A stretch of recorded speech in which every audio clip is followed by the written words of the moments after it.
Well, Mackenzie, congratulations on a big win. Before we get to the fight, I want to ask you, some fighters do this where the switch flips and you can see it.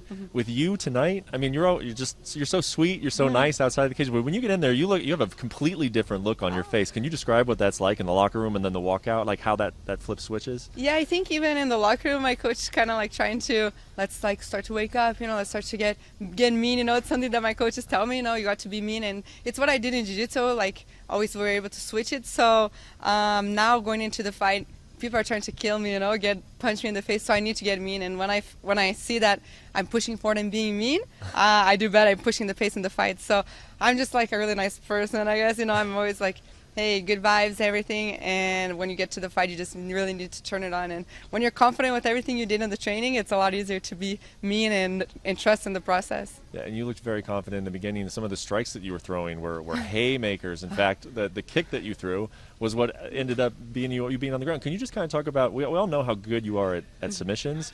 What are you trying to do you like to just let your hands go on the feet because you're not worried about getting taken down? Exactly. I feel, a little bit, hey, I can throw, I can kick, it's okay, because if I go to the ground, that's my role, unless they tell me to stand up. So I'm really just trying to train my stand up so much that I'm going to be like a big problem in the division. I know my jiu-jitsu can get me far, but I want to get the belt. So I know the belt, I need to be 100% dangerous and everything. And yeah, like I said, I really tried to throw my punches. I was confident in my striking, so I really wanted to show it a little bit more. But hey, I was surprised she went to the ground with me, and I was able to get the submission fast and be okay and not injured. Yeah, what went through your mind when you threw that kick and then you're kind of turning up and I imagine scrambling back up to your feet and all of a sudden you feel that she followed you down there? What went through your mind? Yeah, that's exactly. I was thinking, oh man, I need to stand up, and I saw her kind of come at me. I said, okay, it's not different, but I'm surprised, and then she kind of came straight almost into my triangle, so I wasn't tight, but had 3 minutes left, and I knew that, hey, if she defends the triangle, I'm going to go to the armbar. If she defends, I'm going to go to the omoplata, and I have so many different options from there. So unless she's going to try to stand up, I felt really comfortable, and like, man, I think we'll be a first-round submission. Yeah, well, you answered my next question. I was going to say you've rolled with so many different people in so many different situations. At what point during that grappling exchange did you know that, like, I'm going to submit this girl in the first round? When I saw she was staying in I guess not in the pocket standing up, but in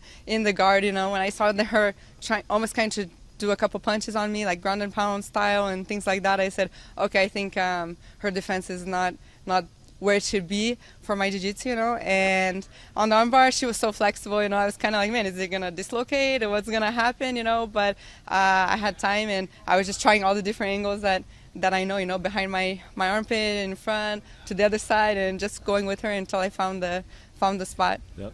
And after the fight, if I saw it right, did you say Dana, and then did you point to like a watch? What did you mean by that? I said, Dana, it's so fast, the first round submission, again. So I know there's so many good fights today, and it's going to be, everyone's going after that bonus, always his pep talk, he gives all the athletes before the fights. He's always talking, you guys are like badass, you guys are so tough, and you go after that performance, you go after that bonus. So I know arm bars aren't the most rare, but man, Randa's such a tough girl, so I think I kind of gave like a show of jiu-jitsu. I maybe threw, 5 punches, and so I think that's something to prove, in a good jiu-jitsu person to show in a fight that's with punches and everything. So yeah. Say, hey man, so fast, the submission. It's a competitive night for bonuses for sure. Definitely. I thought that maybe you were saying, hey, line up another one. Let me get another one, because you've wanted to be so active. So what do you want to do coming off of this win? No, I want to go back to the gym. I talked to my coach, hey, we're going to train tomorrow,